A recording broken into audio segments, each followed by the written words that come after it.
سرزمین شام میرے بھائیوں بزرگوں دوستوں کہ جس کے بابرکت ہونے کا ذکر اللہ سبحانہ ہوا تعالیٰ نے اپنی کتاب کے اندر جو ہے وہ فرمایا ہے، جیسا کہ ارشاد گرامی ہے کہ سبحان الذی اسری بعبدہ لیلا من المسجد الحرام الی المسجد الاقصی الذی بارکنا حولہ لنریہ من آیاتنا انہ هو السمیع البصیر۔ تو میرے بھائیوں بزرگوں دوستوں، اس آیت کے اندر سبحانہ ہوا تعالیٰ نے اس سرزمین شام کا جو ہے وہ ذکر فرمایا۔ پاک ہے وہ ذات کہ جو اپنے بندے کو جو ہے رات کے وقت مسجد حرام سے اس دور کی مسجد کی طرف جو ہے وہ لے گئی، وہ جگہ الذی بارکنا حولہ کہ جس کے ارد گرد جو ہے وہ سبحانہ ہوا تعالیٰ نے برکتوں کو رکھا ہے، لنریہ من آیاتنا تاکہ ہم انہیں کچھ اپنی آیات اور نشانیاں دکھائیں، انہ هو السمیع البصیر، بے شک سبحانہ ہوا تعالیٰ سب کچھ سننے والے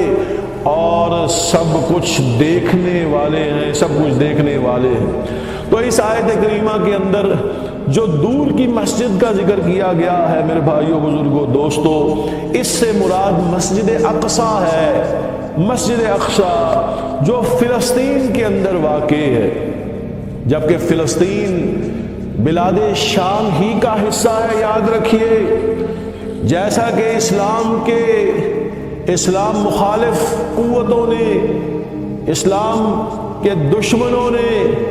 ڈیوائیڈ اینڈ رول کے تحت مسلمانوں کو ٹکڑوں میں تقسیم کر دیا، ٹھیک اسی طریقے سے یہاں بھی تقسیم ہوئی ہے۔ یہ جان لیجئے کہ بلاد شام جو اس وقت 4 مختلف ممالک پر مشتمل ہے، یہ 4 ممالک جو ہیں، ان 4 ممالک کے اندر شام، فلسطین، لبنان اور اردن شامل ہیں۔ یہ چاروں کے چاروں ممالک پہلے بلاد شام جو ہے وہ کہلایا کرتے تھے، اور بعد میں انہیں علیحدہ جو ہے وہ ریاستوں کے اندر تقسیم جو ہے وہ کر دیا گیا، یعنی 4 مختلف ممالک کے اندر جو ہے وہ تقسیم کر دیا گیا۔ اور پھر یہ وہی بلاد شام ہے جسے حرمین کے بعد مقدس جو ہے وہ مقام کہا گیا ہے میرے بھائیوں بزرگوں دوستوں، یعنی وہ جگہ جہاں اللہ سبحانہ ہوا تعالیٰ نے برکتوں کو جو ہے رکھا، یہ وہ جگہ ہے، یعنی بلاد شام وہ جگہ ہے کہ جو انبیاء کی سرزمین ہے، جہاں آسمان سے سبحانہ ہوا تعالیٰ کی وحی نازل ہوئی ہے، اور ایک نبی پر نہیں بلکہ متعدد انبیاء کرام اور رسل پر اللہ سبحانہ ہوا تعالیٰ کا جو ہے وہ پیغام نازل ہوا۔ یہ کوئی عام جگہ نہیں ہے میرے بھائیوں بزرگوں دوستوں، یاد رکھو کہ آخری زمان کے اندر اہل ایمان کے جمع ہونے کی جگہ جو ہے وہ یہ بلاد شام ہے، جیسے کہ احادیث نبویہ سے معلوم ہوتا ہے۔ اور اسی طرح یہ شام وہی جگہ ہے کہ جہاں پر قرب قیامت سے پہلے عیسیٰ علیہ السلام جو ہیں ان کا اللہ سبحانہ ہوا تعالیٰ کے حکم سے جو ہے وہ نزول ہونا ہے، اور پھر دجال کو جو وہاں پر ان کا جو ہے وہ قتل کیا جانا ہے۔ تو اس اعتبار سے جب ہم اسلامک ہسٹری کا ذکر کرتے ہیں تو ایسا ممکن نہیں ہے کہ بلاد شام کو جو ہے وہ اسلامک ہسٹری سے جو ہے وہ نکال دیا جائے، یہ تو اسلام کا گڑھ جو ہے وہ رہ چکی ہے۔ یہی وجہ ہے کہ کتنے ہی صحابہ کرام رضی اللہ تعالی عنہم جو ہیں بلاد شام کے اندر جو ہے وہ مدفون ہیں۔ یہ وہ سرزمین ہے جہاں ہزاروں فقہا، محدثین کرام اور علماء کرام جو ہیں وہاں پیدا ہوئے ہیں اور دین کی خدمت کی ہے۔ نہ صرف یہ بلکہ ایک دور کے اندر بنو امیہ کی خلافت کا مرکز جو ہے وہ اسی بلاد شام کے اندر جو ہے وہ واقع ہے۔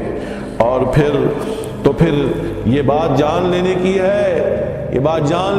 کی ہے کہ جہاں پر اصحاب الحدیث کا ذکر کیا جائے، جہاں پر اصحاب العلم اور اصحاب الفقہ کا ذکر کیا جائے، تو ایسا ہو نہیں سکتا ہے کہ شام کا ذکر نہ کیا جائے۔ اسی طرح جب اسلامی تاریخ کا ذکر کیا جائے، ایسا ہو نہیں سکتا ہے کہ بلاد شام کا ذکر جو ہے وہ نہ کیا جائے۔ جب علم جہاد کا ذکر کیا جائے تو ایسا ہو نہیں سکتا ہے کہ شام کا ذکر نہ کیا جائے۔ میرے بھائیوں، بزرگوں، دوستوں، آخری زمان کے اندر اس جنگ عظیم کا جہاں حدیث مبارکہ سے معلوم ہوتا ہے، اس کے اندر بھی مسلمانوں کے جو لشکر ہیں وہ اسی بلاد شام کے اندر جو ہے وہ خیمہ زن ہونے والے ہیں۔ جیسا کہ آپ صلی اللہ علیہ وسلم کی حدیث مبارکہ ہے، آپ صلی اللہ علیہ وسلم نے فرمایا کہ سیفتح علیکم الشام، ان قریب تم پر شام کو جو ہے وہ کھول دیا جائے گا، وَإِنَّ بِهَا مَكَانًا، اور بے شک اس کے اندر ایک جگہ ہے، یقال لہ الغولہ، جسے غولہ کہا جاتا ہے۔ مراد غولہ سے دمشق ہے، دمشق جو سیریا کا موجودہ دور کے اندر کیپٹل ہے۔ آپ صلی اللہ علیہ وسلم نے فرمایا بے شک وہاں پر جگہ جو غولہ یعنی دمشق ہے، من خیر منازل المسلمین، یہ بہترین مسلمانوں کی جو ہے وہ پناہ گاہ ہوگی۔ یہ دراصل اشارہ ہے ملحمۃ الکبریٰ کی طرف، ان عظیم جنگوں کی طرف جو قرب قیامت جو ہے وہ جن کا وقوع ہونے والا ہے۔ اور آپ صلی اللہ علیہ وسلم نے اس بلاد شام کو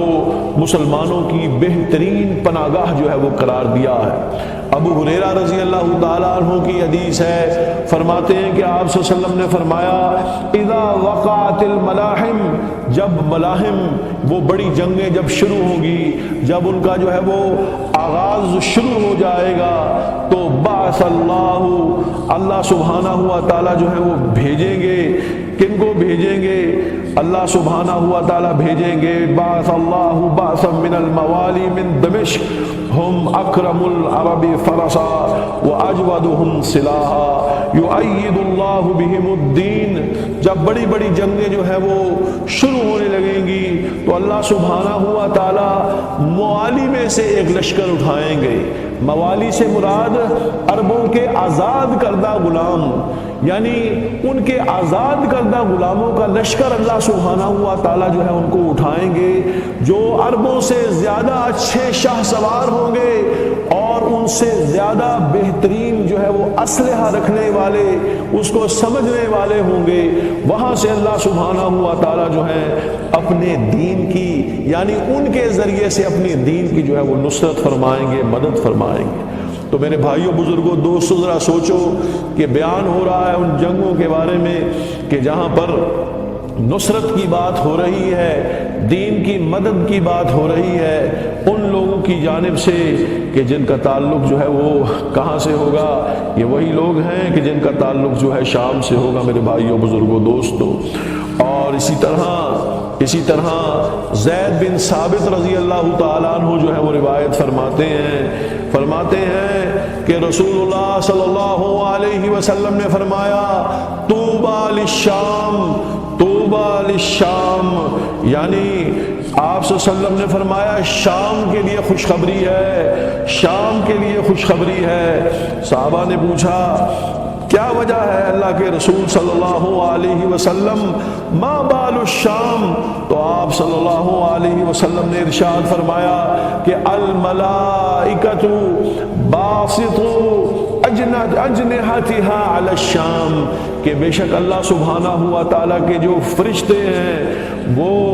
ان کے پر جو اپنے پر لیے جو ہے وہ شام پر جو ہے وہ سایہ فگن رہتے ہیں، یعنی انہوں نے اپنے پروں کو جو ہے وہ شام کی سرزمین کے اوپر جو ہے وہ پھیلا رکھا ہے، جس سے اندازہ ہوتا ہے کہ شام کی سرزمین کس قدر مقدس زمین ہے کہ فرشتے جیسے بزرگ جو ہستیاں ہیں انہوں نے بھی اپنے پروں کو اس مبارک زمین کے اوپر جو ہے اور اس کی حفاظت کے لیے پھیلا رکھا۔